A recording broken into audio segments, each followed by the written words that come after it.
بالله من الشيطان الرجيم. بسم الله الرحمن الرحيم. الحمد لله رب العالمين، الصلاة والسلام على أشرف الأنبياء والمرسلين، خاتم النبيين سيدنا ومولانا أبي القاسم محمد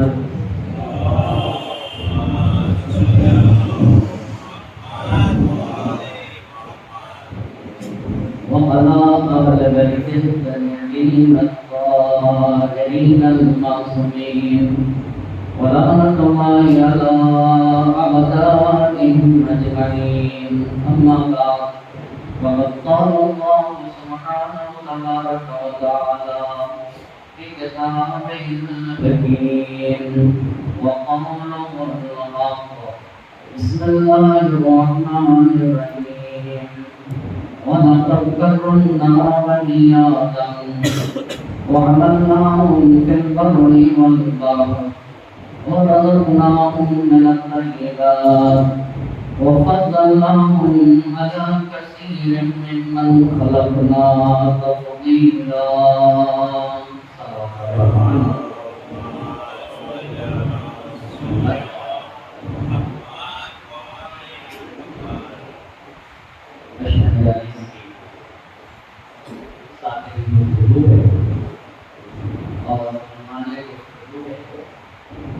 زندگی میں مقصد کا کردار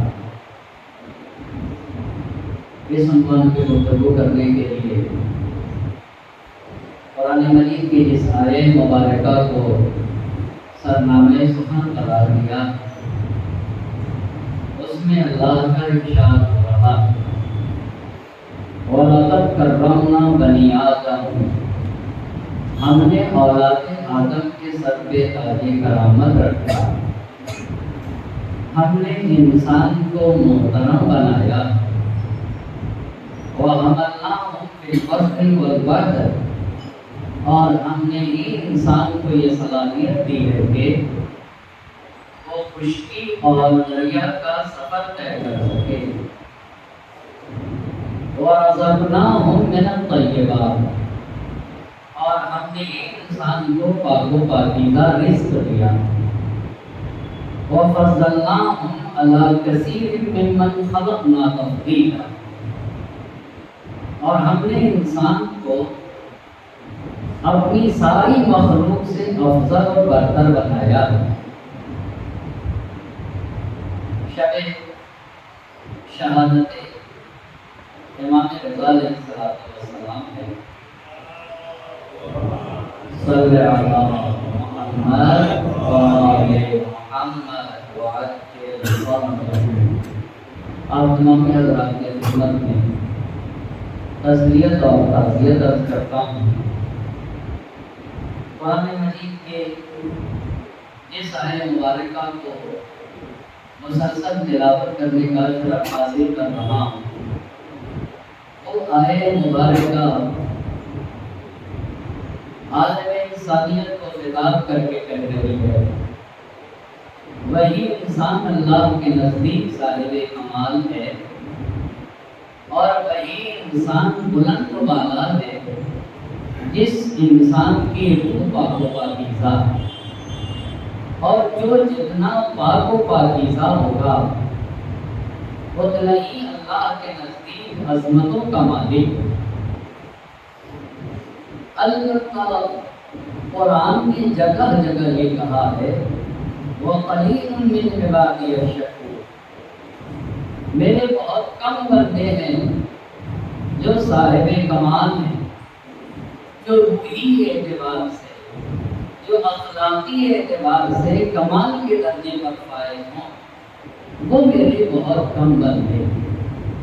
لیکن کمال انسان کے یہاں دو طرح کا ہوتا ہے، ایک کمال گھر گھرانے سے ہوتا ہے، یعنی یہ بھی ایک انسان کا کمال ہے کہ اس کا گھر اچھا، اس کا گھرانہ اچھا، اس کے خاندان اچھے اور اس کے ماں باپ اچھے، یہ انسان کا کمال ہے، پر یہ وہ کمال ہے جو انسان کے اختیار میں نہیں۔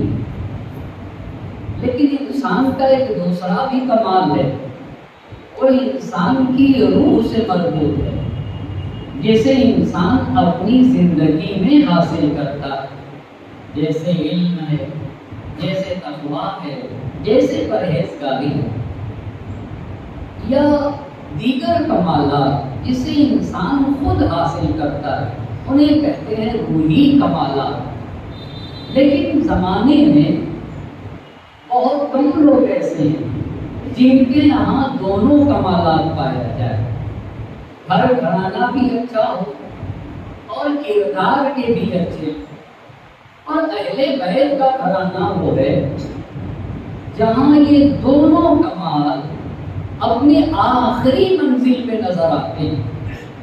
اگر کمالات کے اعتبار سے اہل بیت اطہار علیہ السلام کو دیکھا جائے تو جن کے گھر گھرانہ اور خاندان کی زمین پہ نظیر اور مثال نہ ملے وہ اہل بیت کا گھرانہ ہے۔ اور روحی کمالات کے اعتبار سے بھی اگر دیکھا جائے تو تقدیس میں زمین کے اوپر جس کی کوئی مثال نہ ملے وہ اہل بیت کا گھرانہ ہے۔ ہمارے اور آپ کے 8ویں امام کے اگر فضائل اور کمالات کو دیکھا جائے تو دونوں اعتبار سے اگر آپ دیکھیے تو ہمارے پہلے امام حضرت علی علیہ السلام، دوسرے امام صلوات اللہ علیہ،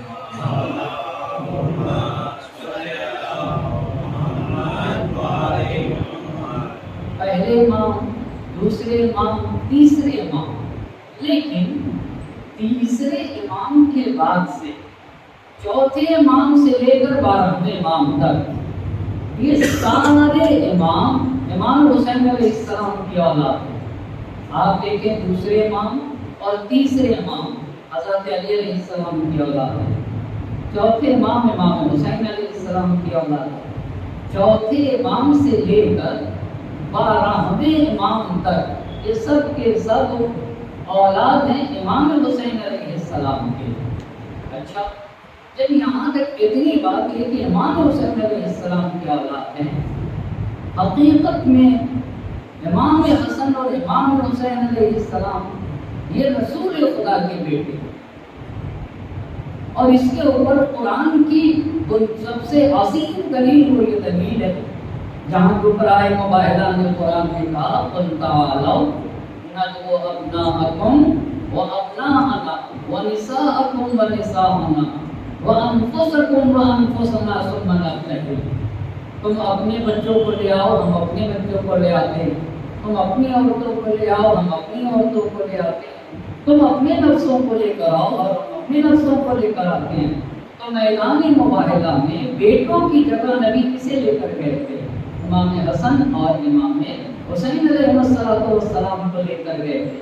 اس کا مطلب یہ ہوا کہ امام حسن امام حسین اولاد نبی گرامی، اور اس طریقے سے ہمارے چوتھے امام سے لے کر 12ویں امام تک یہ سارے کے سارے امام حسین علیہ السلام کی اولاد ہے۔ بس اہل بیت سید الشہداء کے بعد سید الشہداء امام حسن اور امام حسین سے لے کر ہمارے سارے امام پیغمبر پاک کی اولاد ہیں۔ یہ آپ کا کمال ہے۔ اسی لیے اللہ کے نبی نے کہا کہ اللہ نے ہر نبی کی اولاد کو اس کی ذریت میں، اس کے صلب میں رکھا ہے۔ ہر نبی کی ذریت کو، ہر نبی کی اولاد کو اس کے صلب سے پیدا کیا، پر میری اولاد کو علی کے صلب سے پیدا کیا۔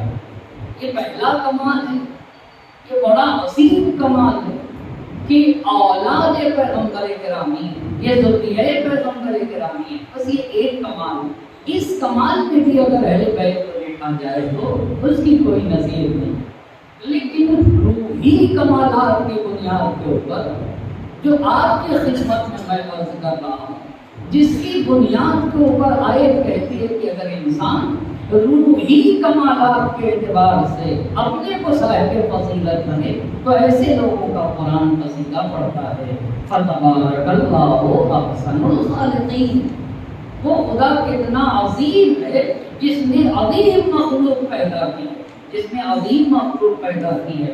اب میں تھوڑی سی گفتگو ہمارے اور آپ کے 8ویں امام کی زندگی سے مربوط کرنا چاہوں گا، اور آپ کی زندگی یہ ذریہ پیغمبر ہے نا، اولاد پیغمبر، اور جو ہمارے نبی کی سیرت ہے تو آپ کی سیرت ہے۔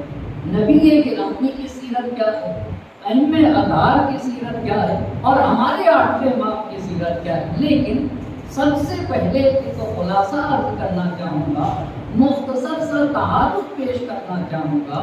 ہمارے اور آپ کے 8ویں امام امام رضا علیہ السلام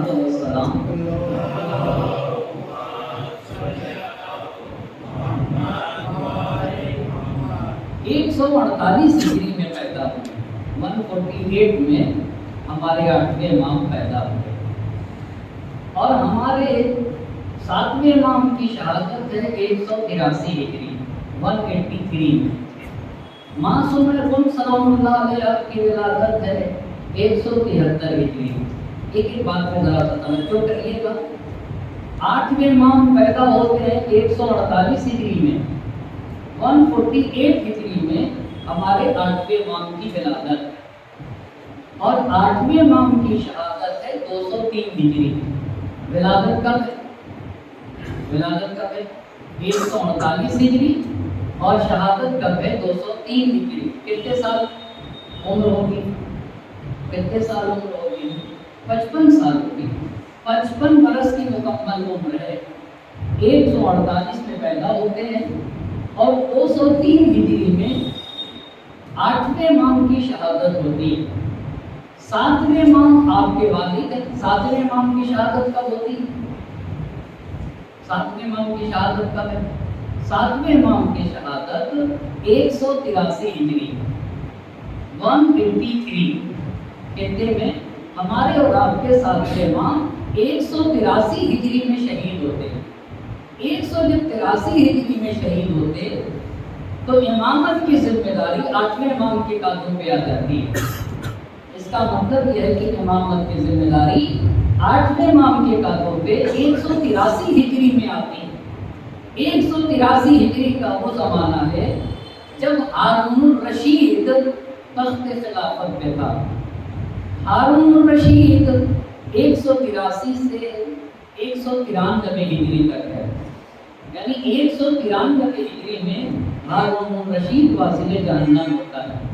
گویا ہمارے 8ویں امام جب 183 ہجری میں 7ویں امام کی شہادت ہوئی تو 8ویں امام جب منصب امامت پر فائز ہوئے، بادشاہوں میں کس کا زمانہ ہے؟ ہارون الرشید کا زمانہ ہے۔ ہارون الرشید 183 سے 193 تک، یعنی اس 10 سال تک بھی امام رضا علیہ السلام کے ہمراہ اور امام رضا علیہ السلام کے ساتھ 193 ہجری میں ہارون الرشید واصل جہنم ہوتا ہے۔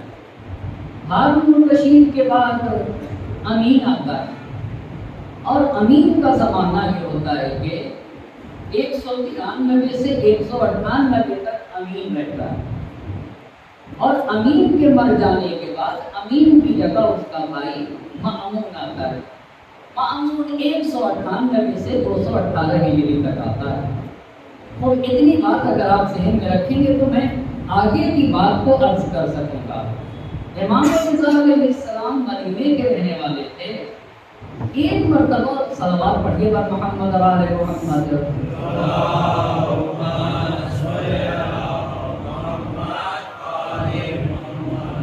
ایک مرتبہ پھر 8ویں امام کب پیدا ہوئے؟ کب پیدا ہوئے؟ 148 ہجری 148 کو۔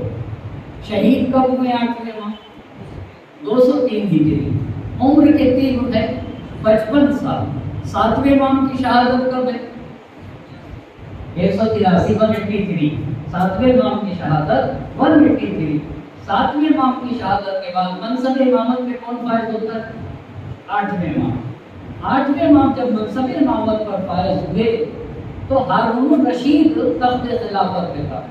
ہارون الرشید 183 سے کب تک ہے؟ 193 تک۔ کتنے سال ہوں گے؟ 10 سال۔ ہارون الرشید کے بعد کون آتا ہے؟ امین آتا ہے۔ امین کتنے سال رہتا ہے؟ 5 سال۔ وہ 193 سے کب تک رہتا ہے؟ 198 تک، 198 تک کون رہتا ہے؟ امین رہتا ہے۔ امین کے بعد اس کا بھائی آتا ہے، اس کا نام کیا ہے؟ مأمون۔ مأمون کب سے کب تک ہے؟ 198 سے 218 تک۔ اور امام کی شہادت کب ہوئی ہے؟ 203 ہجری میں۔ اسی مأمون نے، مأمون تھا کہاں کے اوپر؟ توجہ کر کے کہا، یہ امین اور مأمون دونوں ہارون الرشید کے بیٹے ہیں۔ یہ کس کے بیٹے ہیں؟ دونوں ہارون الرشید کے بیٹے ہیں۔ اس نے اپنی زندگی میں حکومت کو بانٹ دیا تھا۔ ایک بیٹا بغداد میں رہتا تھا، دوسرا بیٹا خراسان میں رہتا تھا۔ اور امین کو بغداد دیا تھا اور مأمون کو کیا دیا تھا؟ خراسان دیا تھا۔ مأمون کہاں پہ رہتا تھا؟ خراسان۔ خراسان یعنی ایران کا۔ یہ کس کے اختیار میں تھا؟ مأمون کے اختیار میں تھا۔ ایک سال بعد پڑھا محمد راز محمد۔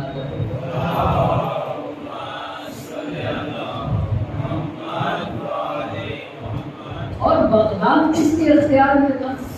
امین کے ہاتھ میں تھا۔ لیکن امین جب 198 میں امین مارا گیا تو اب سب کا سب کس کے اختیار میں ہو گیا؟ سب کا سب مأمون کے اختیار میں ہو گیا۔ مأمون 198 میں آیا اور امام رضا علیہ السلام مدینے میں رہتے تھے یا خراسان میں رہتے تھے؟ یہ امام رضا علیہ السلام مدینے میں رہتے تھے۔ امین کے زمانے میں بھی مدینے میں، ہارون الرشید کے زمانے میں بھی مدینے میں، اور مأمون کے زمانے میں بھی مدینے میں۔ امام تو پر مأمون نے امام رضا علیہ السلام کو مدینے سے بلایا ہے۔ کہاں کے اوپر بلایا ہے؟ خراسان۔ مأمون کی جو حکومت کی جگہ تھی خراسان میں ایک جگہ ہے مرو، وہ مرو راجدھانی تھی۔ مأمون جہاں بیٹھتا تھا اس جگہ کا نام ہے مرو۔ تو امام کو مدینے سے مرو کو بلایا جاتا ہے۔ کہاں سے؟ مرو۔ کب بلایا گیا امام رضا علیہ السلام کو؟ سن 200 ہجری میں۔ کب بلایا گیا ہے؟ سن 200 ہجری میں امام رضا علیہ السلام کو۔ نبی امام کی ولادت کب ہے؟ نبی امام کی ولادت کب ہے؟ نبی امام کی ولادت 195 ہجری 195 میں۔ ہمارے اور آپ کے نبی امام کب پیدا ہوئے ہیں؟ 195 ہجری میں۔ جب امام رضا علیہ السلام سن 200 ہجری میں مدینہ چھوڑیں گے تو نبی امام کی عمر کتنی برس ہے؟ 5 برس ہے۔ اس کا مطلب یہ ہوا کہ جب 8ویں امام نے مدینہ چھوڑا ہے اور نبی امام مدینے میں تھے اور 8ویں امام خراسان گئے، اور اپنی فیملی کے ساتھ 8ویں امام خراسان نہیں گئے تھے، 8ویں امام اکیلے خراسان گئے تھے۔ کتنی ہجری میں گئے تھے خراسان؟ کتنی ہجری میں گئے؟ 200 ہجری میں۔ اور نبی امام کتنے برس کے ہیں؟ 5 برس کے۔ تو اب ذرا سا توجہ کرنے کا، امام رضا علیہ السلام کو جو قافلہ لینے آیا تھا وہ مأمون نے بلایا تھا نا، اس قافلے کا جو سردار تھا وہ رجا ابن سحاق ہے۔ امام رضا علیہ السلام کو جب سن 200 ہجری میں مدینے سے لے جایا گیا تو امام مدینے سے گئے اہواز، اہواز سے نیشاپور، نیشاپور بھی ایک دیہات ہے اس کو کہتے ہیں دہسر، دہسر کے بعد سناباد، سناباد کے بعد شہر طوس، شہر طوس کے بعد امام مرو گئے۔ اتنے راستوں سے گزرتے ہوئے اب آپ سے ایک سوال کرنا چاہوں گا، اگر امام رضا علیہ السلام 148 ہجری میں پیدا ہوئے اور سن 200 ہجری میں لے جائیں گے تو کتنے برس کے تھے جب مدینے سے ایران گئے؟ 52 سال کے تھے، 52 ایئرز کے تھے امام رضا علیہ السلام، اور پہلی مرتبہ ایران جا رہے ہیں۔ اور مر کو پہنچنا ہے امام رضا علیہ السلام کو. مگر میرے امام کا ذرا کردار تو دیکھیے. سفر کی جو منزلیں ہیں اس منزل پہ جو کارنامے پیش آئے وہ قابل غور باتیں ہیں, وہ قابل توجہ باتیں ہیں, اس لیے کہ فرزند رسول ہیں اور جانشین پیغمبر حضرت محمد مصطفیٰ صلی اللہ علیہ وآلہ.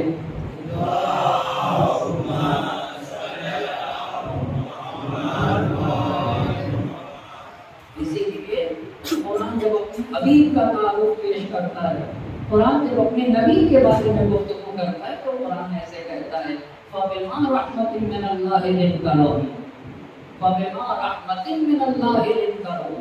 اے میرے نبی, آپ جو لوگوں پہ سے محبت کرتے ہیں, آپ جو لوگوں سے پیار کرتے ہیں, اس کی وجہ یہ ہے کہ ہماری رحمت آپ کے شامل حال ہے. لَوْ كُنْتَ فَضًّا غَلِيظَ الْقَلْبِ لَانفَضُّوا مِنْ حَوْلِكَ. اگر آپ زبان کے اچھے نہ ہوتے, اگر آپ دل کے اچھے نہ ہوتے تو لوگ آپ کا ساتھ چھوڑ کر چلے جاتے. اب توجہ کریے گا, مدینے سے جب ہمارے 8ویں امام چلے ہیں تو سفر میں رجا ابن صحاب نامی شخص ہے جو کارما کا رئیس ہے, اور اس کو مامون نے یہ حکم دیا تھا کہ جہاں امام رضا اتریں وہاں کے اوپر امام رضا کو روکنا نہیں, اترنے دینا. وہ امام کے سفر کی جب کیفیت کو بیان کرتا ہے تو وہ ایسے کہتا ہے کہ ہر دن قرآن کے ساتھ امام رضا علیہ السلام کا اتنا گہرا رشتہ تھا کہ ہر دن 10 پارے کی تلاوت کرتے تھے سفر کے اندر بھی. یعنی ہمارے 8ویں امام کو جب مدینے سے مرو لے جایا جا رہا تھا تو قرآن سے اتنا مانوس اور قرآن سے اتنا گہرا رشتہ تھا کہ ہر دن 10 پارے کی تلاوت, یعنی 3 دن میں مکمل قرآن ختم کر دیا کرتے. یہ پہلی بات. اور خدمت خلق کا جذبہ کیسا تھا؟ بالکل وہی سیرت ہے جو ہمارے اور آپ کے نبی کی سیرت ہے. ہمارے نبی کی سیرت کیا تھی؟ بہت توجہ کرنے کی ضرورت ہے. ایک حدیث پڑھوں اور بات کو جوڑوں گا. بات یہ نہیں ہے کہ ایک انسان بہت زیادہ عمل کرے, یہ اتنا اہم نہیں ہے. اہم یہ ہے کہ عمل خدا کی بارگاہ میں قبول ہو جائے. یہ اہم ہے کہ ایک انسان کا عمل خدا کی بارگاہ میں قبول ہو. اب ذرا دعاؤں کو تو اندازہ لگائیے, وہ عمل قابل قبول ہے, وہ عمل اہمیت کا حامل ہے جو خدا کی بارگاہ میں قبول ہو جائے. اب میں دعاؤں کے فقرے آپ کی خدمت میں کروں گا. بہت زیادہ عمل کرنے سے نتیجہ کیا جو خدا کی بارگاہ میں قبول نہ ہو. آپ دیکھیں دعا میں ہم اور آپ پڑھتے کہ یا من یعطی الکثیر بالقلیل, اے وہ خدا جو ہمارے مختصر عمل کے بدلے بہت زیادہ دیتا ہے. عمل قلیل ہے, اگر قبول ہو جائے نا تو اللہ اس کم عمل کے بدلے میں بہت کچھ انسان کو دیتا ہے. یہ پہلی بات. یا من یقبل الیسیر ویعفو عن الکثیر, اے وہ خدا جو میرے کم عمل کو قبول کر لیتا ہے, ویعفو عن الکثیر, میرے بے پناہ گناہوں کو معاف کر دیتا ہے. آپ کو پتہ ہے میرے امام نے کہا کہ لا یقل عمل مع التقوی, اگر ایک عمل تقوی کے ساتھ ہے تو وہ عمل کم نہیں ہوتا ہے. پھر کہا کیسے وہ عمل کم ہوگا جو اللہ کی بارگاہ میں قبول ہو جائے. جو عمل اللہ کی بارگاہ میں قبول ہو وہ عمل کم ہو ہی نہیں سکتا ہے. وہ عمل جو تقوی کے ساتھ ہو وہ کم بھی ہوگا تو اللہ اسے کثیر بنائے گا. آپ کو پتہ ہے ابراہیم علیہ السلام اور حضرت اسماعیل علیہ السلام کعبے کی دیواروں کو بلند کر رہے تھے, اور بلند کرتے کرتے خدا سے جو دعا کی وہ یہی کیا, ربنا تقبل منا انک انت السمیع العلیم. اے میرے اللہ ہماری اس عمل کو قبول کر, تو سننے والا ہے, تو جاننے والا ہے. رب اجعلنی مقیم الصلاۃ ومن ذریتی, ربنا وتقبل دعا، ربنا وتقبل دعا، اے اللہ مجھے اور میری ذریت کو نماز قائم کرنے والا قرار دے، اور اے اللہ ہماری دعا کو قبول فرما۔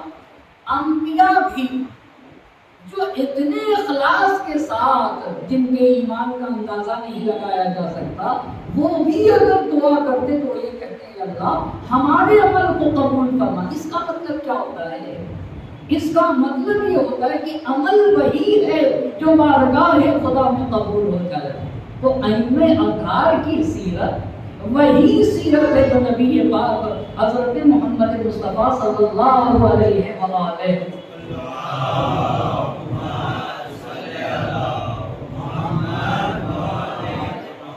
تو میرے نبی کی کیا سیرت ہے، میرے نبی کی کیا سیرت ہے، تاکہ میں اپنے امام کی سیرت کو بتا سکوں۔ نبی گرامی کی خدمت میں ایک شخص آیا، آنے کے بعد دیکھتا ہے کہ میرے نبی کا لباس پرانا ہے، نبی کے جسم اقدس پہ جو لباس ہے وہ لباس پرانا ہے، اللہ کے نبی ہیں، نبی کا لباس نیا ہونا چاہیے۔ تو اس نے نبی گرامی کو 12 درہم گفٹ دیے۔ درہم چاندی کے سکے کو کہتے ہیں، نبی پاک کو گفٹ دیا 12 درہم۔ کس لیے 12 درہم نبی کو گفٹ دیا تھا؟ کہ نبی پاک اپنے لیے ایک قمیص یا اپنے لیے ایک اچھا کرتا لے لیں، اور نبی گرامی اچھا کرتا پہنے۔ اللہ کے نبی نے مولا کو 12 درہم دیے، 12 درہم مولا کو دیے، تو امام سے کہا کہ علی اس کے ایک قمیص ایک کرتا خرید کے لے آئے۔ امام 12 درہم کا ایک کرتا خرید کے لے آئے۔ جب 12 درہم کا ایک کرتا خرید کے لے کر آئے تو نبی پاک نے کہا کہ اے علی اس کرتے کو لے جائیے، جس سے خرید کے لائے ہیں اسے واپس کر دیجیے، اگر وہ واپس کرے تو آپ واپس کریے۔ امام نے کہا اچھی بات ہے، میں لے کے جاتا ہوں، اگر وہ واپس کرتا ہے تو واپس کرتا ہوں۔ لے کے گئے، امام نے کہا یہ کرتا واپس کر دیا، اس نے 12 درہم دے دی۔ اب 12 درہم لے کر آئے امام علی علیہ السلام، نبی کو 12 درہم دے دیا۔ نبی پاک نے کہا علی اب میرے ساتھ بازار چلیے، اے علی اب میرے ساتھ بازار چلیے۔ اب نبی گرامی اور امام علی علیہ السلام دونوں بازار ساتھ چلے۔ جب بازار ساتھ چلے تو دیکھا کہ نبی کی کیا سیرت ہے، ائمہ اطہار وہی سیرت نبی کی ہے، جو نبی کی سیرت ہے وہی ائمہ اطہار کی سیرت ہے۔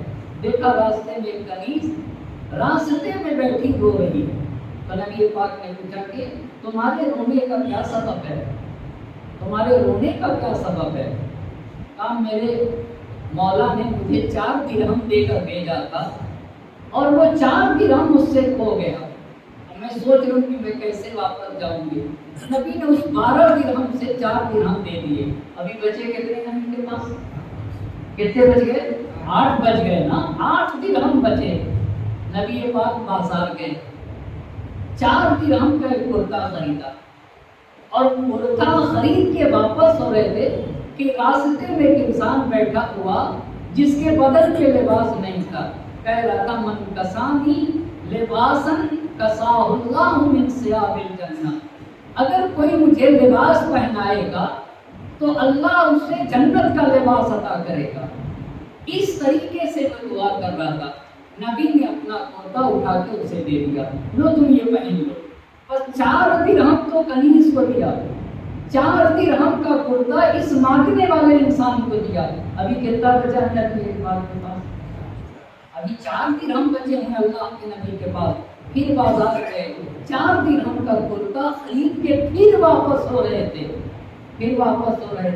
اب جب واپس ہو رہے تھے 4 درہم کا کرتا خرید کے، تو دیکھا ابھی بھی وہ کنیز راستے میں بیٹھی ہے جس کو 4 درہم دیے تھے، 4 درہم دیے تھے۔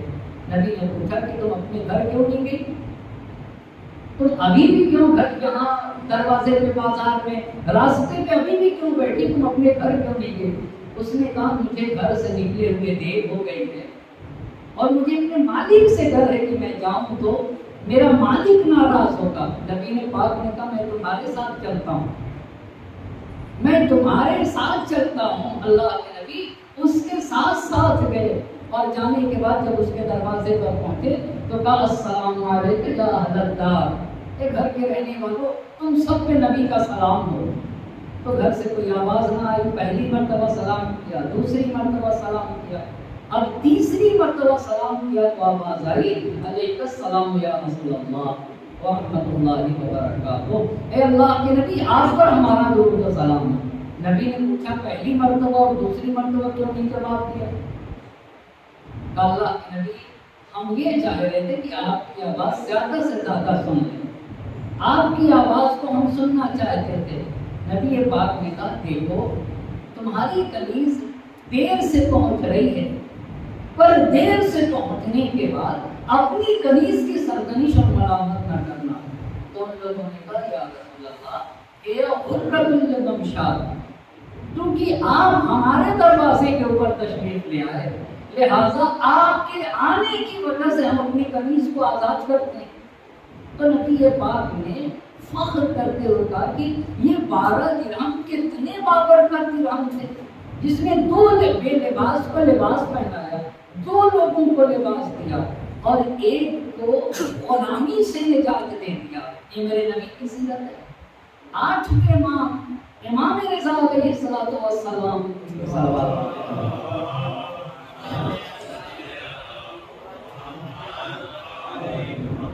اب جب گزر رہے تھے 52 سال کی عمر ہے، 52 سال کی عمر ہے، اس کے بعد جب ایران میں داخل ہوئے تو دیکھا کہ ایک گھر سے رونے کی آواز آ رہی ہے۔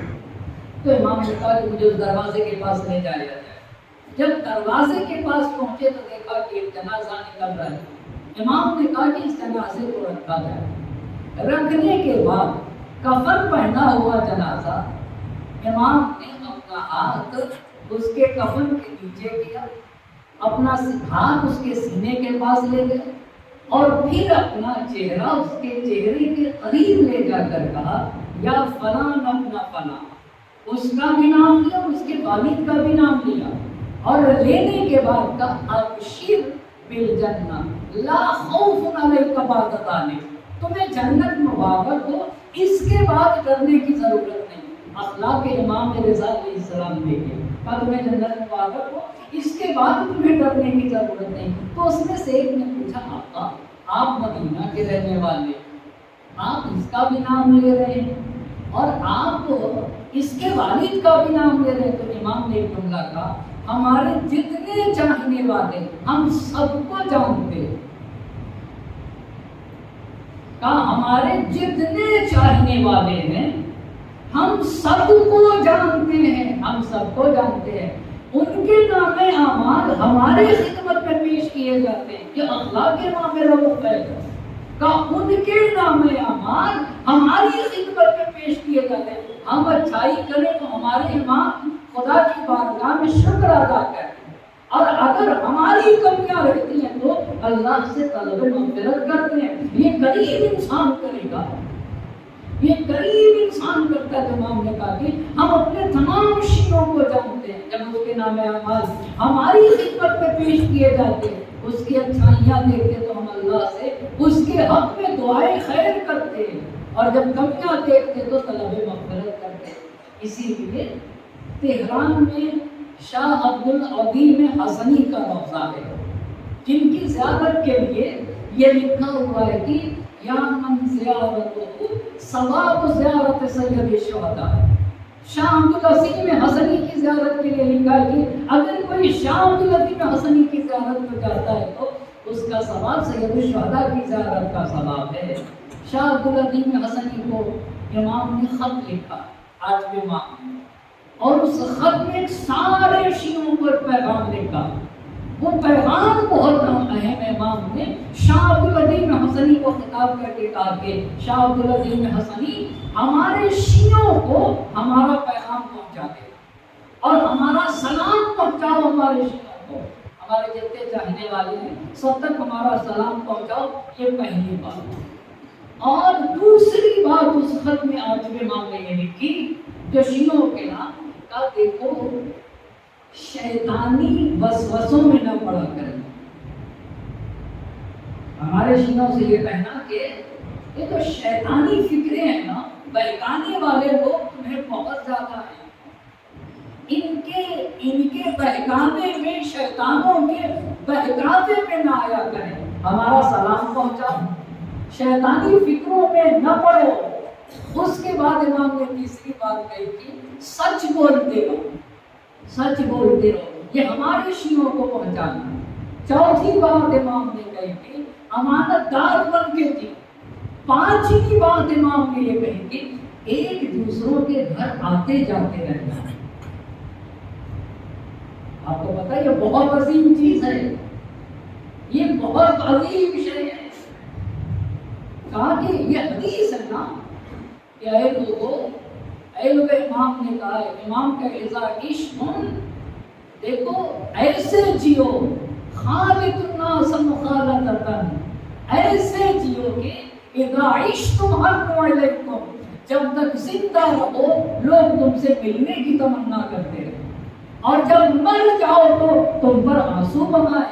کتنا کہیں کہ اچھا آدمی تھا، اللہ اس کی مغفرت کرے، اللہ اسے جزائے خیر دے، زندہ رہو تو ملنے کی تمنا کرے، اور مر جائے تو اس پہ آنسو بہائیں، اس کو دعائے مغفرت کرے، اس کے لیے کم سے کم اتنا کہیں کہ اللہ اس کی مغفرت فرما۔ بس شام کو یتیم حسنی کو امام نے لکھا کہ ان سے کہہ دینا، ان سے کہنا کہ ہمارا سلام پہنچانا، ان سے کہنا لوگوں کے بہکاوے میں نہ آئے۔ دوسری بات سچے بن کے جئیں، یہ دو تین باتیں، امانت دار بن کے جئیں۔ پانچویں بات ایک دوسروں کے گھر آتے جاتے رہو، ایک دوسرے کے گھر آتے جاتے رہو، اس سے محبت برقرار رہتی ہے۔ آنا جانا نہ چھوڑو، ایک برادری ایمانی کو برادری ایمانی کے گھر آنا جانا چاہیے، آنا جانا چاہیے۔ اس کے بعد امام نے کہا کہ دیکھو اس بات پہ بحث نہ کرو جس کا کوئی فائدہ نہ۔ شیعوں کو بتایا، شیعوں کو امام نے کہا کہ ایسی باتوں پہ بحث نہ کرنا اور جدال اور جھگڑا نہ کرنا جس کا کوئی فائدہ نہ رہے، خاموش رہ جانا۔ آپ کو پتا ہے کیسی کیسی باتوں پہ لڑ جھگڑ لیتے، جس بات میں کوئی فائدہ نہ ہو کیوں ایسی باتوں پہ آپس میں لڑا کرنا کرو۔ 6 باتیں ہوئی، 7ویں بات امام نے کہا کہ کسی بھی ہمارے چاہنے والے کی، کوئی کسی بھی چاہنے والے کی آبرو کی کو برباد نہ کرے، توہین نہ کرے۔ تم میں سے ہمارا چاہنے والا کسی بھی انسان کی توہین نہ کرے۔ اگر کوئی توہین کرے گا کسی کی، حدیث پڑھو، آپ کو پتہ ہے کچھ لوگ سماج و معاشرے میں اللہ نے نوازتا ہے تو دوسرے کو سمجھتے ہی نہیں۔ فارسی زبان کے شاعر نے بڑی پیاری بات کہی، مزن برسر ناتما دست زور، کمزور انسان کو نہ ستاؤ، مزن برسر ناتما دست زور، کمزور انسان کو نہ ستاؤ، وگرنہ ایک دن آئے گا تم بھی کسی کے پیر کے نیچے ایسے آؤ گے جیسے چیٹی تیرے پیر کے نیچے آتی۔ اگر تم نے کسی کا دل دکھایا، لا تحقرن احدا من المسلمین، کسی ایک کو بھی چھوٹا نہ سمجھو، کسی ایک کو بھی حقیر نہ سمجھو، کسی ایک کو بھی پست نہ سمجھو۔ لا تحقرن احدا من المسلمین فإن صغيركم عند الله كبير، جسے تم چھوٹا سمجھتے ہو نا شاید وہی اللہ کے نزدیک عظمتوں کا مالک ہو۔ کتنی باتیں میں نے بتائی، کتنی بات؟ پہلی بات سلام کہنا، دوسری بات یہ کہہ دینا کہ بے ہودہ باتوں میں، شیطانی باتوں میں نہ پڑیں، تیسری بات صادق بن کے، سچے بن کے جیے، سچ بولا کریں، چوتھی بات امانت دار بن کے جیے، امانت دار بن کے جیے، پانچویں بات ایک دوسرے کے گھر آتے رہیں، ایک دوسرے کے گھر آتے جاتے رہیں، چھٹی بات امام نے یہ کہی کہ بیکار باتوں میں نہ لڑیں، خاموش رہ جائیں، خاموش، جن باتوں کا کوئی فائدہ نہیں ہے اس پہ نہ لڑیں، اور ساتویں بات ہے کہ کسی کی توہین نہ کریں، کسی انسان کی توہین نہ کرے۔ یہ شاہد النصیر حسنی وکیل تھے آتے امام کے، ان کو خط لکھ کے کہا اگر تم نے کسی کی توہین کی، اگر تم نے کسی کو چھوٹا سمجھا، کسی کو حقارت سے سمجھا، کسی کو پست، ذلیل اور توہین کی، تو اللہ اس دنیا میں تمہیں عذاب میں مبتلا کرے گا، عذاب میں۔ آپ کو پتہ ہے نہ کسی انسان کو چھوٹا سمجھے اور نہیں کسی عمل کو چھوٹا سمجھیے، آپ عمل خیر کو، کوئی بھی عمل خیر۔ حدیث پڑھتا ہوں ان اللہ اخفا رضاہ فی طاعتہ، اللہ نے اپنی رضا کو اپنی اطاعت میں رکھا ہے، یعنی خدا کی رضا اطاعت پروردگار میں۔ فلا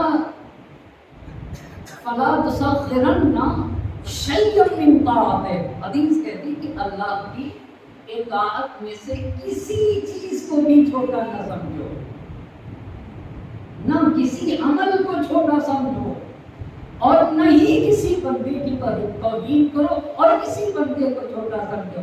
آپ کو پتا ہے محدث نوری شیخ عباس قمی رحمۃ اللہ علیہ کے استاد ہیں، یہ جن کی مفاتیح الجنان ہے، ان کے استاد کو محدث نوری کہا جاتا ہے۔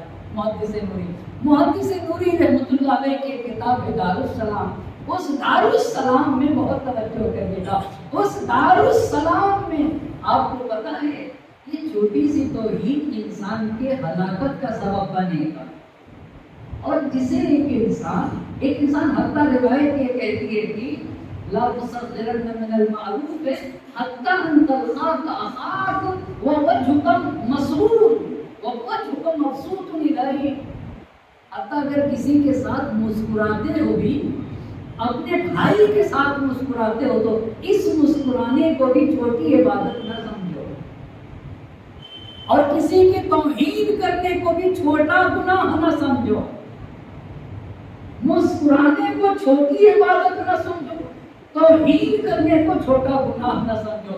محدث نوری رحمۃ اللہ علیہ نے دارالسلام میں لکھا ہے کہ ایک صالح انسان تھا، مرنے کے بعد ایک شخص کے خواب میں آیا، تو اس شخص نے اس انسان سے پوچھا کہ یہ بتاؤ مرنے کے بعد تمہارا کیا ہوا خدا کی بارگاہ میں، تمہارے ساتھ کیسا معاملہ کیا گیا؟ کہا جب مر کے میں گیا تو خدا نے مجھ سے پوچھا کہ کیا لائے ہو۔ بہت توجہ کریے گا، جو امام نے کہا نا کسی کی توہین نہ کرو، اس توہین کو چھوٹا نہ سمجھو، یہ بڑا گناہ ہے، کل انسان کو ابدی سعادت سے محروم کر دے گا، اور چھوٹی نیکی کو چھوٹا نہ سمجھو، ممکن ہے یہی چھوٹی نیکی کل تمہیں ابدی سعادت عطا کرے۔ کہا مجھ سے پوچھا اللہ نے کیا لے کر آئے ہو؟ تو میں نے کہا کہ میں نیک اعمال لے کر آیا ہوں۔ تو خدا نے کہا کہ تمہارے نیک اعمال کسی کام کے نہیں۔ دوسرا بتاؤ کیا لے کر آئے ہو؟ کہا میں نے یہ کہا کہ میں عبادتوں میں بڑا خلوص رکھتا تھا، خلوص سے عبادتیں کرتا تھا۔ کہا وہ بھی کام نہ آئیں گے۔ کہا پھر میں نے کہا کہ میں فلاں عمل لے کر آیا، ہر چیز کہتا گیا۔ خدا نے کہا کوئی بھی عمل ایسا نہیں ہے جو تمہیں نجات دے سکے، کوئی ایک عمل بھی ایسا نہیں ہے جو تمہیں نجات دے سکے۔ تو یہ شخص کہتا میں نے خود خدا سے پوچھ لیا الہی فبما سا، اے اللہ بتا پھر کس بنیاد کے اوپر مجھے نجات دے رہا ہے، تو ہی بتا، جب میرا کوئی عمل قابل قبول نہیں تو کس بنیاد کے اوپر تو مجھے نجات دے رہا ہے؟ تو اللہ آواز قدرت ہے، تمہیں پتا ہے ٹھنڈک کا زمانہ تھا، تم بغداد کے ایک راستے سے گزر رہے تھے، اور وہاں ایک بلی کا بچہ ٹھنڈک کی وجہ سے بیتاب ہو رہا تھا، تم نے اپنا اونی کپڑا اتارا، اور اتارنے کے بعد اس بلی کے بچے کو بڑھا دیا، اور اس طریقے سے اسے ٹھنڈک سے بچا دیا۔ تمہیں یہ پتا ہے تم نے یہ کیا تھا؟ تو اس نے کہا ہاں مجھے پتا ہے میں نے یہ کیا تھا۔ تو آواز قدرت آئی رحمتک بتلک الحرۃ رحمتک، چونکہ تم نے اس بلی کے بچے پر رحم کیا اس لیے آج میں تم پر رحم کر رہا ہوں۔ ایک صلوات پڑھے بر محمد و آل محمد۔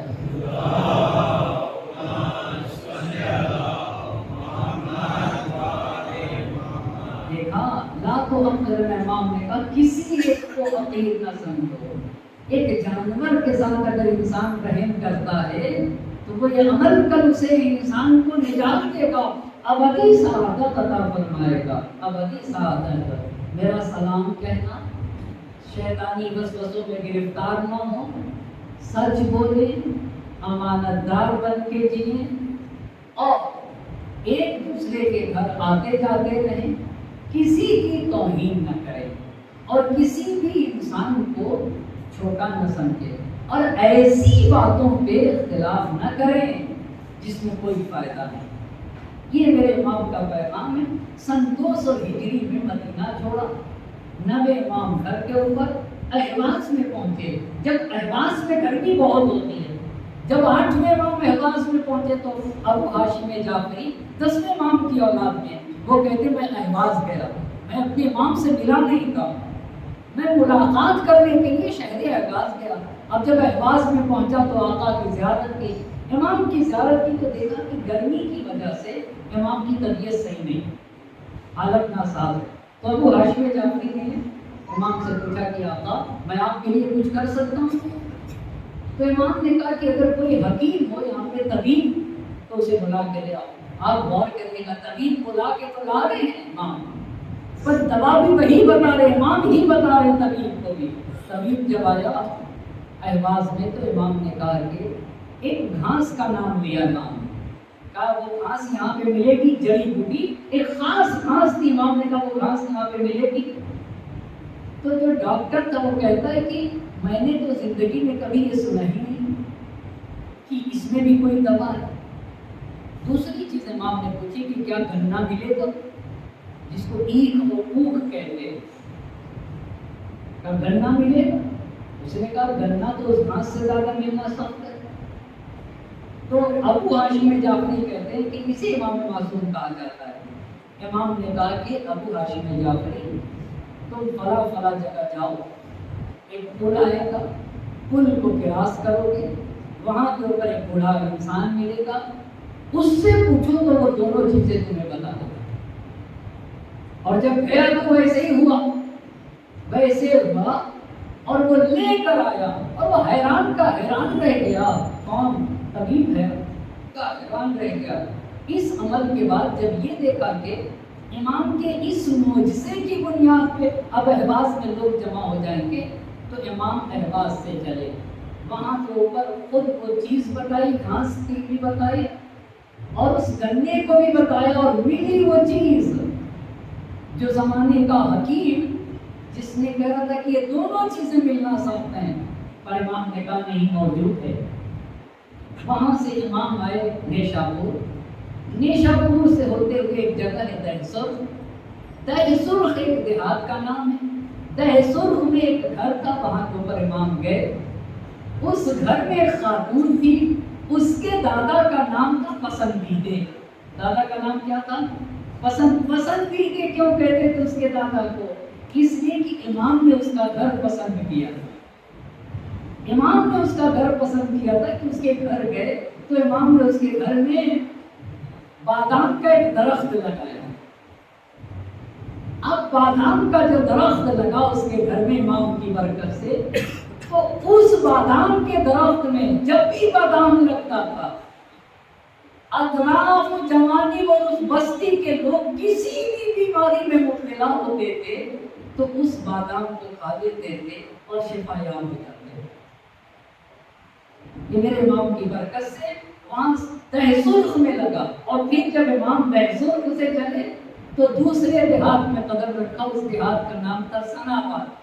ثنا آباد میں جب پہنچے تو لوگ کہنے لگے امام سے کہ آقا آپ زمین پہ تشریف لے آئیے، اپنی سواری سے اتریے. حقیقت میں سواری سے اترنے کی بات نہیں تھی، ان کے پاس پانی کی مشکل تھی اور وہ لوگ بزنس کرتے تھے تو پتھروں کے برتن بناتے تھے، پتھروں کے برتن بناتے تھے. تو وہ چاہتے یہ تھے کہ پانی بھی یہاں نکلے اور پتھر کچھ ایسا ہو جائے کہ آسانی سے برتن بنے.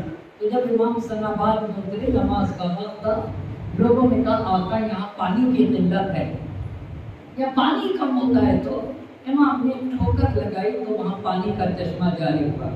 مکے میں حضرت اسماعیل کا چشمہ، وہ ابراہیمی اور اسماعیلی چشمہ جسے زمزم کہتے ہیں، اور سناباد میں جو چشمہ ہوگا وہ رضوی چشمہ.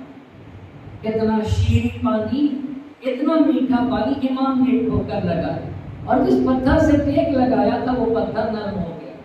آپ کو پتہ ہے آج بھی مقام ابراہیم جو لوگ حج پہ جاتے ہیں وہ دیکھیں نا، نبی خدا کے پیر کا نشان ہے. یہی تو نبی، اسی کو تو نبی اور معصوم اسی کو تو کہا جاتا ہے. خاک پہ چلے تو پیر کے نشان نہیں بنیں گے، اور پتھر پہ قدم رکھتے تو پیر کے نشان بن جائیں گے. سناباد میں پتھر سے ٹیک لگایا تو وہ پتھر نرم ہوا، جس کی وجہ سے وہاں کے لوگ آسانی سے برتن بنا کے بیچنے لگے، ان کا کاروبار کرنے لگا. ٹھوکر ماری تو پانی کا چشمہ نکلا. آگے جب امام بڑھے تو شہر طوس پہنچے. شہر طوس جس جگہ آج امام کی قبر ہے، جہاں آج امام کی قبر ہے، اسے شہر طوس کہا جاتا ہے. وہاں وہ ہارون الرشید کا باغ تھا، وہاں ہارون الرشید دفن ہے. جب امام شہر طوس پہنچے، امام کو آگے جانا تھا، مرو جانا تھا، اپنی سواری سے اترے، اور سواری سے اترنے کے بعد جہاں امام کو دفن ہونا تھا، امام نے اپنی قبر کا نشان بنا کے کہا حاضی تربتی، یہ میری قبر ہے، ادفن فیہا، میں اسی قبر میں دفن کیا جاؤں گا، اور اللہ میرے شیعوں کے لیے اس کو آنے جانے کا مقام بنائے گا. میرے شیعہ میری قبر پہ آتے جاتے رہیں گے. بہت توجہ کریے گا. آپ کو پتا 8ویں امام نے کہا ہے کہ میرا گھر دور ہے، میری قبر دور ہے، میرا مزار دور ہے، لیکن جو بھی میرے قبر پہ آئے گا، من زارنی علی بود داری و مزاری و قبری، میرے قبر دور، میرا مزار دور، میرا گھر دور، لیکن اگر کوئی بھی میرے قبر پہ آئے گا تو میں قبر میں قیامت میں اسے 3 بڑے مقام کے اوپر اس کو نجات دوں گا. میرا یہ وعدہ ہے. تم میری قبر پہ آؤ گے تو میں قیامت کی سختیوں سے تمہیں نجات دے دوں گا. جب انسان کے نام اعمال اس کے ہاتھ میں دیے جائیں گے، اس وقت میں اسے اس کی مدد کروں گا. صراط کے وقت میں اس کی مدد کروں گا، حساب و کتاب کے وقت میں اس کی مدد کروں گا. لکھا امام نے اپنی تربت پہ اشارہ کر کے کہا کہ حاضی تربتی ادفن فیہا، اور اسے اللہ میرے شیعوں کے آنے جانے کا محل قرار دے گا. میرے شیعہ آئیں گے. اور یہ معصوم کا فرمان ہے، اگر کوئی امام رؤوف کی زیارت کو جاتا ہے نا، کوئی جائے گا تو ہم اس کا ہاتھ پکڑ کے بہشت میں پہنچائیں. ہم اس کا ہاتھ پکڑ کے، امام رضا علیہ السلام وہ امام ہیں جن کی محبت کو محسوس کیا جاتا ہے، اسی لیے ان کو امام رؤوف کہا جاتا ہے. اسی لیے امام رضا علیہ السلام کو امام رؤوف اسی لیے کہا جاتا ہے، جس کی محبت کو انسان محسوس کر سکتا ہے. دل میں تمنا ضرور رکھنا چاہیے، دل میں تمنا ضرور. علامہ مجلسی رحمۃ اللہ علیہ نے ایک جگہ لکھا ہے کہ کچھ لوگ ایسے ہیں جن کو زیارت نصیب ہوئی ہے، بار بار جانا چاہیے، بار بار جانا، اور ایک غریب انسان کہتا ہے اے اللہ، کیا کعبہ میرے لیے نہیں ہے؟ کیا روضہ رسول میرے لیے نہیں؟ کیا کربلا میرے لیے نہیں؟ کیا امام رضا علیہ السلام کا مشہد میرے لیے نہیں ہے؟ ایک غریب ایسے سوچتا ہے مجھے کب مکہ نصیب ہوگا، مجھے کب کربلا. مجھے اسی لیے علامہ مجلسی نے لکھا کہ اگر کوئی زیارت کر چکا ہے اور ایک مرتبہ خود نہ جا کر کے کسی دوسرے غریب کو بھیج دے، تو علامہ مجلسی کہتے ہیں کہ خود جانے سے زیادہ ثواب ملے گا. تو اگر کسی غریب کو تم نے بھیج دیا، 20 لوگ مل کے بھیج دیں کسی کو بھیج دیں، پر تاکہ اس غریب کو بھی امام رؤوف تک پہنچ جائے. اسی لیے امام رضا نے کہا ہے کہ آئے گا تو میں اسے نجات دوں گا. اپنی تربت پہ لکھا. تو اس کے بعد مرو پہنچے. مرگ سے جب واپس آ گئے تھے، بس زحمت کو تمام کر رہا ہوں، یقیناً دل میں انسان کو یہ تمنا ہونا چاہیے کہ وہ ان مقامات پر دل میں تو رکھے نا، اور اللہ اسے پہنچائے گا، اللہ اسے پہنچائے گا۔ ہمارے آٹھویں امام وہ امام ہیں کہ جن کی بہن کو معصوم قوم کہا جاتا ہے، اور تاریخ میں دو بہنیں بہت عظیم ہیں، ایک بہن معصوم قوم اور ایک حسین کی بہن زینب۔ آٹھویں امام جب مدینہ چھوڑ رہے تھے تو آٹھویں امام نے اپنا مسائل خود پڑھا مدینے اور اپنے سارے گھر والوں کو جمع کیا تھا، جس میں معصومہ قوم سلام اللہ علیہا بھی تھی، وہاں آپ کے گھر والے بھی تھے، نوے امام بھی تھے، ہر کوئی اپنے گھر والوں کو جمع کر کے آٹھویں امام نے جو مرثیہ پڑھا وہ مرثیہ یہ پڑھا تھا کہ میں خراسان جا تو رہا ہوں، لیکن میری شہادت خراسان ہی میں ہوئی، اب ہماری تمہاری ملاقات نہیں ہوگی۔ اسی میں معصوم قوم بیٹھی تھی، اسی مجمع میں ہمارے نوے امام تھے۔ جب امام رضا نے یہ مرثیہ پڑھا کہ میں جا رہا ہوں اور اب ہماری اور تمہاری آخری ملاقات ہے، ہمارے ساتھ میں امام کی شہادت زندان میں ہوئی ہے، بچوں سے ملاقات نہیں تھی، امام کو اسیر کر کے زندان میں رکھا گیا تھا، اور ساتویں امام کی شہادت بغداد کے زندان میں، اور شہادت کے بعد لاشا بغداد کے پل پہ رکھا گیا تھا۔ تو معصوم قوم سلام اللہ علیہ مدینے میں تھی، امام خراسان میں آٹھویں امام۔ معصوم قوم سلام اللہ علیہ کو ایک مصیبت ستاتی تھی، اور وہ مصیبت یہ تھی کہ کہیں ایسا نہ ہو کہ جس طریقے سے ہمارے بابا بغداد کے زندان میں شہید کیے گئے، کہیں ایسا نہ ہو کہ میرے بھائی کو زندان میں قتل کر دیا جائے، کہیں ایسا نہ ہو کہ میرے بابا کی طرح امام رضا علیہ السلام کی شہادت واقع ہو جائے۔ اسی لیے معصوم قوم نے مدینہ چھوڑا تھا، میں اپنے بھائی کے دیدار کو جاؤں گی، میں اپنے امام کے دیدار کو جاؤں گی، مگر معصوم قوم سلام اللہ علیہ کہ ہمارا اللہ کو درود و سلام ہو، جب وہ صحابہ پہنچی تو معصوم قوم سلام اللہ علیہ کو زہر دے دیا گیا، اور زیادہ دن تک زندہ نہ رہی، بھائی سے ملاقات نہ ہو سکی۔ ایک بھائی اپنے بہن کے مصیبت میں غمزدہ ہوا، پر ایک بہن نے دیکھا کہ اس کے سامنے شیور سینے پہ سوار تھا، اور وہ بہن چلا چلا کے کہہ رہی تھی، اور بسرے ساتھ میرا واجایا جی ہو رہا ہے، اور تو کھڑا دیکھ رہا ہے، کوئی خنجر چلا جو قبر اللہ، مگر وہ قیامت کا سما تھا، سن 203 ہجری کا زمانہ تھا، جب مامون امام رضا کو مرگ سے بغداد لے جا رہا تھا، راستے میں انگور کے ذریعے سے، انار کے ذریعے سے میرے امام کو زہر دیا گیا۔ اب اصل تیرہویں کا بیان ہے کہ جب امام رضا کو زہر دیا گیا تو امام رضا نے مجھ سے کہا، اے ابا سعد، ارے مجھے زہر دے دیا گیا، اب میں زندہ نہ رہوں گا، اجرکم اللہ، میرے امام کو زہر دیا گیا، امام کی روح قبض انسانی سے برباد کر گئی، میرے نوے امام پہ قیامت گزر گئی،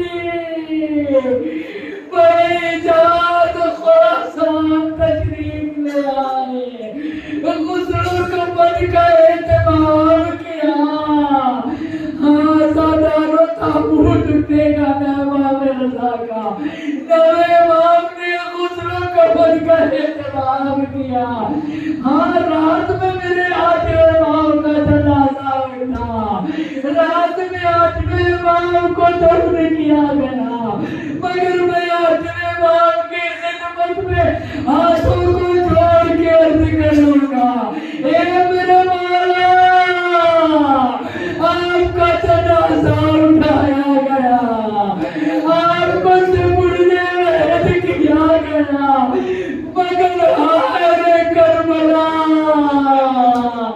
ہائے آپ کے جد حسین، آپ کے جد کا لاشا کربلا کی زمین پر میرے کفن پڑا، حسین کو سپرد میں کیا گیا،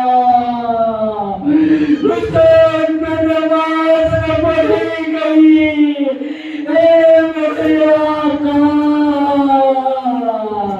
آپ کا جنازہ اٹھا، روزادارو، یہ میری 8ویں باپ کا تابوت، وقت کے امام کو پرسا دو، مگر ہائے رے کربلا کا حسین، لاشا پہ گورو کفن پڑھانا، فضا میں قرآن تھا، واہ حسینہ واہ مجروحہ، سیالت الذین ظلموا ای منقلب ينقلبون، انا للہ و انا الیہ راجعون۔